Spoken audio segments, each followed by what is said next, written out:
Puppetry as an art form grew out of religious ritual and folklore. It has 4,000-year history that we even know of. And I feel part of that historic, ancient tradition.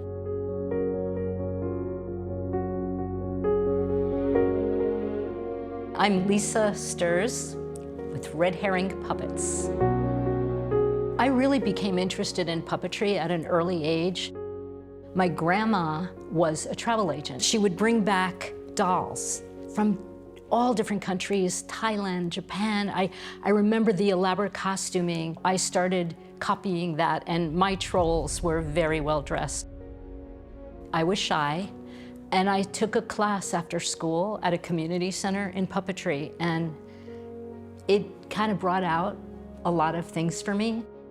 In college, I was a theater major, but I also majored in comparative mythology and religion. So I did my whole thesis as a puppet show. I was sent to the National Theater Institute for a semester. I met Rufus and Margot Rose. They did one of the first full-length puppet films. Rufus taught me how to carve marionettes. At the time, he'd never worked with a woman, but I was working with all the power tools, so he called me Henry. Couldn't quite handle me being a girl. He was one of the founders of an organization, the Puppeteers of America. One of his last words to me was, "You need to be active with the Puppeteers of America." And I have been ever since then. Es muy importante saber más de un lenguaje. And so, it is my pleasure to introduce a story from Cuba. I was able to have the opportunity to work with Lisa to create this bilingual show.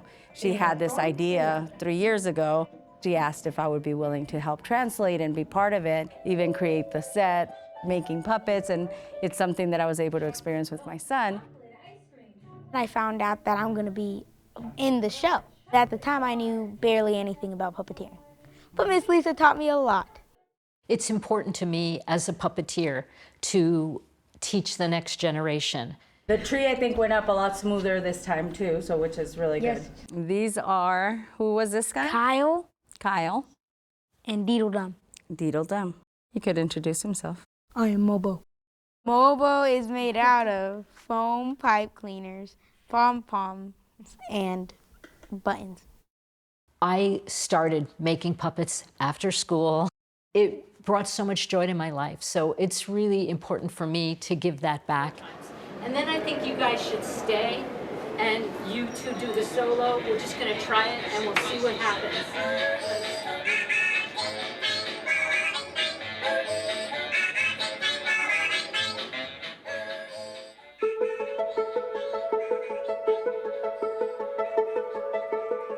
I've done hundreds of residencies in schools, working with curriculum, working with arts and education.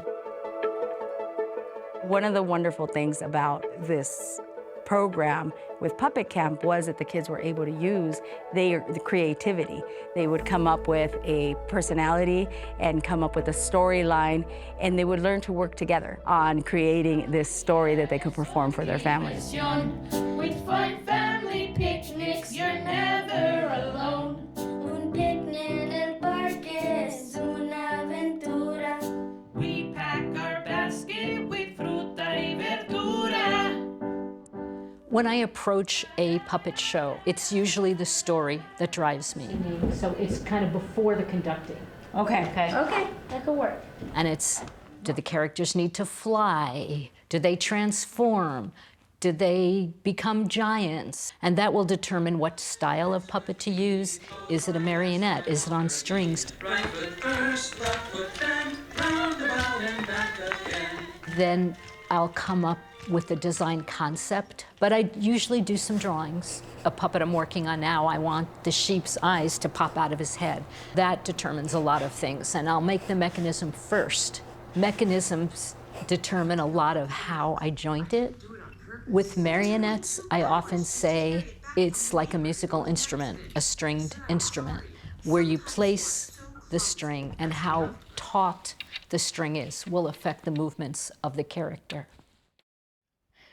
This is winding the strings so that they don't get tangled in transit. I'm here with Red Herring Puppets, and I'm just about to start setting up our set for Hansel and Gretel. The idea that puppets are for children exclusively is wrong. I'm starting to learn all about, especially if you're operating something like a marionette, the technique that can go into that, and you can really have an expansive and sort of complicated approach. So working with Lisa, watching her work, just copying her movements, that's been most of what it is so far. And Hansel I lock in my wooden cage. I absolutely love collaborating. Music has always been a part of performing for me. At one point, one of the puppets I was responsible for was a 40-foot dragon.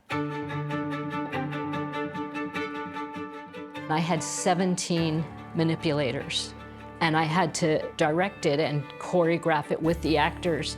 And when we did our dress rehearsal, Zubin Mehta was conducting. The first time we did it, Zubin was clapping and jumping up and down, and that was one of the most exciting moments of my life.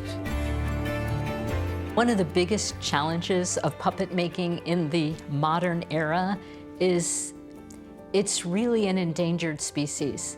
Getting funding, part of it is also the idea that anybody can do it. I guess that would be just the outside image of what puppetry is compared to what it's really like to run a puppet theater. I formed a partnership with the Scoundrel and Scamp Theater in the historic Y downtown. Brian Falcon welcomed me. It's a marriage made in heaven. I do remember in grade school about how once a year this marionette theater that would come to this small town in northern Indiana. And I think that's where my love of puppets comes from, that way that can just transform life. It brings a shine to living. I love the storytelling. I love how this uncanny expression of the real can convey stories in ways that otherwise cannot be communicated. When we found out that Red Herring was interested in possibly working with us, my heart sang, and I said yes. We knew that this was a space where we could not only just bring more joy, more performances to our stage. Ribbit, ribbit. Now that I've shared the God secret with you, share it. Also to launch some of these educational initiatives and make sure that we are engaging with really young audiences through a medium that is just delightful and that does grow that love of the arts and that brings lessons and sometimes big questions to children in a way that is not preachy but is fun and accessible. That's right. A hungry cat lives by that fence. Un gato? Sí, cuídense. Be careful. Okay, Mama. I love that you could really make them do anything. You can make them do anything. Yeah, it's like you could be silly with them, you could be serious, you could be, it's like you could take on a whole different personality with them. Puppeteering has so much you could do with it. Yes. What am I? I've wondered that myself many times. I'm a puppet, and I'm an alien, and I'm a lovable friend. Puppets kind of inhabit that inner world between God and man. They're not real, but they're animate. And I love exploring that kind of in-between state. Have you ever wondered where chocolate came from? And for me, puppets are perfect mediators between the conscious and the unconscious. It's been really fun for me visiting planet Earth because I get to see so many different cultures and people from all kinds of places. And you know what I learned? That all people have a really nice heart. There's love everywhere on this planet.